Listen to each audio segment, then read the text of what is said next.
ये देखो ये हमने बनाया। इसमें सरफेसेस में आप चाहे ओपन प्रोफाइल बनाओ चाहे क्लोज प्रोफाइल बनाओ, दोनों ही चीज़ें चल सकती हैं। ठीक है, तो हमने क्या करें, एक तो ये बना लिया था। इसके बाद में मैंने फिर फ्रंट वाला प्लेन सेलेक्ट करा, इस पर स्केच पे गए,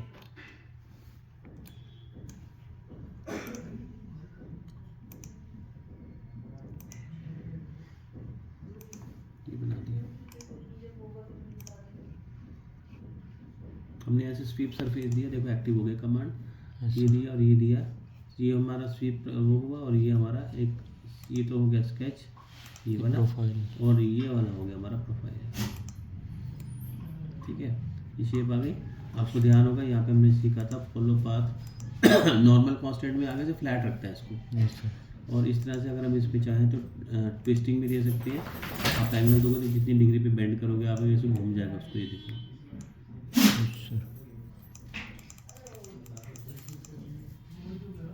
ये देखो मरोड़ देगा उसको ना, ये चीज़ की थी हमने, याद आया ना आपको? अच्छा, इसके अलावा मैंने फिर आपको एक स्वीप में ये भी बताया था कि हमारे पास अगर क्लोज प्रोफाइल होता है, दोबारा से देखो स्केच पे गए और हमने यहाँ से जाके टॉप सेलेक्ट कर लिया।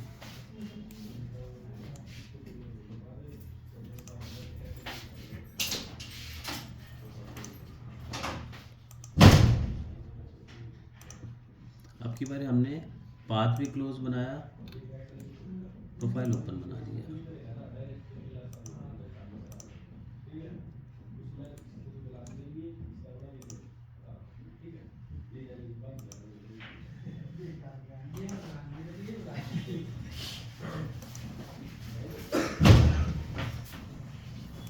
ये कंडीशन बना दी हमने। अब की बार हमने जब यहाँ से स्वीप लिया तो प्रोफाइल और ये पाथ, ठीक है। तीसरा जो हमने इसमें हमने किया था एडवांस ऑप्शन गाइड कर वाला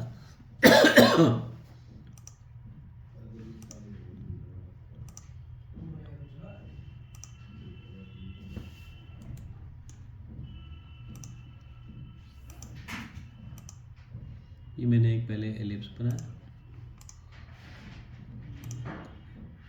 इसके बाद में फिर हमने दोबारा से स्केच लिया,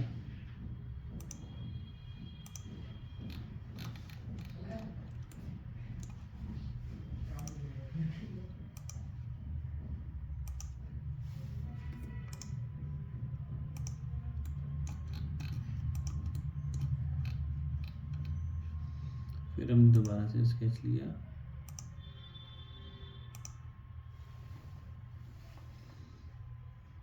यहाँ पर एक गाइड कर बनाई। याद है मैंने आपको यहाँ पे ऐसे एक बॉटल की शेप बना के दिखाई थी, ये हम इसको गाइड कर की तरह यूज़ करने वाले हैं। इससे मैंने अलग अलग स्केच बनाए हैं, देखो 3 स्केच दिखाई दे रहे हैं। चौथा भी हमने स्केच बनाया मगर हमने ये बना दिया राइट प्लेन में। जो मर्जी शेप ले सकते हैं इसको, कोई ज़रूरी नहीं कि इसके बराबर ही, छोटा बड़ा भी इससे ज़्यादा हो सकता है। ये कर दिया। अब हमने जब ये बना लिया तो हमने यहाँ से कमांड दिया सरफेसेस में, और ये स्वीप सरफेस का, ये प्रोफाइल, ये पाथ, इस पे तो ये सीधा दिखा रहा है। हम गाइड कर एक्टिव करने के बाद यहाँ से इसे सिलेक्ट करेंगे तो इसने बॉटल की शेप ले ली। और अगर हमने गाइड कर में इसे भी इंक्लूड कर लिया तो इसने इसके साथ शेप को मैच कर दिया। अगर शेप टिपिकल ज़्यादा हुई तो नहीं कर पाएगा, जैसे देखो अभी नीच ने करा, मुझे क्या करना पड़ेगा, स्केच में एडिटिंग करनी पड़ेगी। जो मैंने सबसे लास्ट स्केच बनाया था इसको थोड़ा सा मुझे सिंप्लीफाई करना पड़ेगा।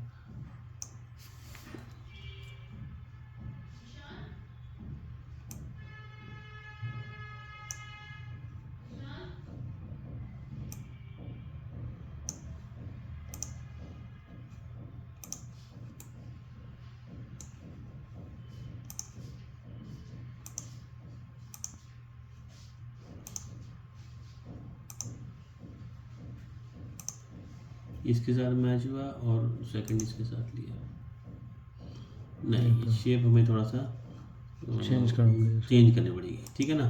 तो समझ गए ना आप, यही चीज़ हमें इस पर करनी पड़ती है बेसिकली। नॉर्मल करके देख लेंगे इसको हम।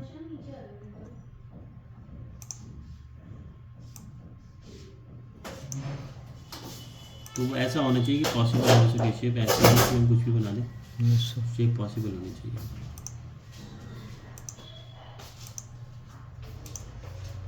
गाइड कर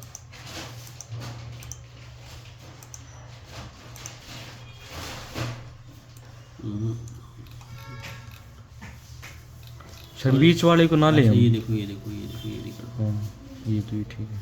ठीक है ना। अब इसको कैसे ठीक करेंगे हम यहाँ से जाएंगे कैसे एडिटिंग में जाएंगे। पहले तो उसी कर्व को सिलेक्ट करें जो थी हमारी, जो टच करी नहीं रही इसमें।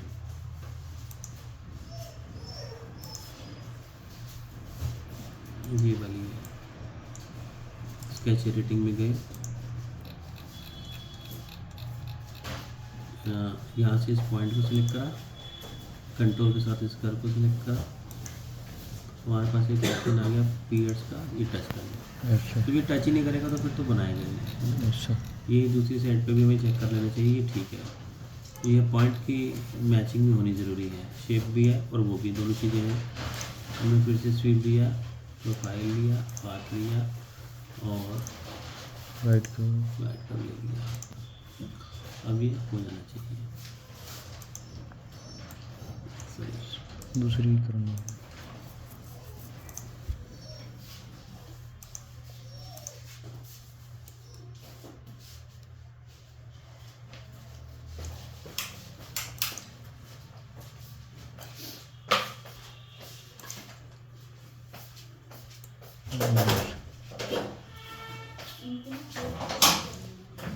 सर बीच वाला लेना जरूरी है सर हमें?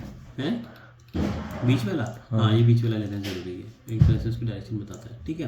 तो ये इस तरह से स्वीप कमांड हम करेंगे। इसका हमने नीचे जो प्रोफाइल है ना ये बड़ा बना दिया, बेसिकली ज्योमेट्री का गड़बड़ हो रही है इसमें और कुछ बात नहीं है, आप करके देखना हो जाएगा। ये स्वीप कमांड हमने सीखा था, जो ऐसे ही हमने लॉफ्ट कमांड पीछे भी सीखा था उसके अंदर। हाँ हमारे पास कमांड जो है इसमें अब एक है इसका बाउंड्री सरफेस का।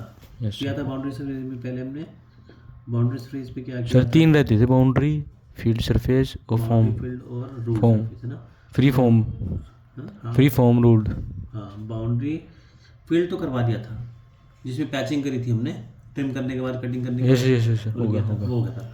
फ्री फॉर्म रहता है सर। हाँ, और rule surface. Boundary, free form और रूट रहता है। बाउंड्री करते हैं, बाउंड्री के लिए पहले कंडीशन तैयार करते हैं।